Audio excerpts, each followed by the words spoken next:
C'est vrai que Margarita Louis-Dreyfus a annoncé qu'elle était enceinte à 53 ans. Très récemment, Arnaud Montebourg, par exemple, a eu un enfant. Il a 53 ans. D'un Personne n'a rien côté, dit. personne n'en parle et de l'autre, tout le monde en parle. Alors, vous avez raison sur le principe. Disons que, quand même, ce qu'on sait, c'est que physiologiquement, C'est un pas la même homme, chose. voilà, un homme peut faire des enfants jusqu'à sa mort. On a souvent cité Yves Montand, Charlie Chaplin. Il fabrique des spermatozoïdes toute sa vie et il peut théoriquement faire des enfants jusqu'à sa mort. La femme, c'est différent puisqu'elle hérite d'un stock À la naissance. à la en fait. naissance. Ce stock va s'épuiser plus ou moins vite en fonction des femmes. Il y a des femmes qui malheureusement peuvent plus faire d'enfants à 35 et d'autres qui peuvent en faire à 45. Je crois que là où aujourd'hui se situe le débat, c'est qu'on mélange un peu 40, 45, 50.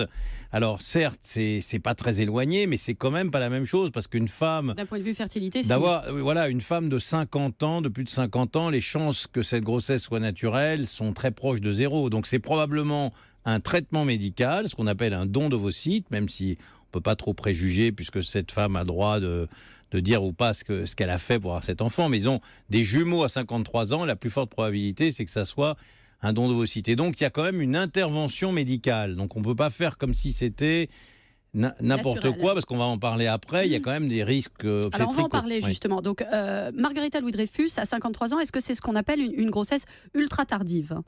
Ah oui, c'est une grossesse ultra tardive et surtout le fait qu'elle soit en plus gémellaire, c'est-à-dire qu'il y ait des jumeaux, qui est une grossesse à risque, elle se retrouve quand même avec quelque chose de très risqué. Alors, je voudrais bien insister sur quelque chose. Les risques, on les calcule toujours, c'est vrai dans tous les domaines médicaux, par rapport à autre chose. C'est-à-dire là, on va dire, c'est beaucoup plus risqué que si elle était enceinte à 25 ans. Mais en même temps, c'est intéressant de connaître les chiffres de risque réels. C'est-à-dire, est-ce qu'elle a 80% d'avoir un problème ou est-ce qu'elle a 5%?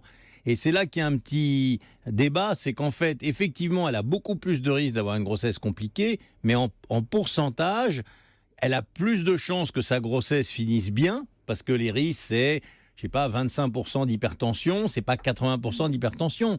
C'est 30 ou 40% de diabète, c'est pas 100%. Donc ça peut se passer bien. Et c'est d'ailleurs pour ça que beaucoup de femmes le font et que certains médecins disent oui aussi.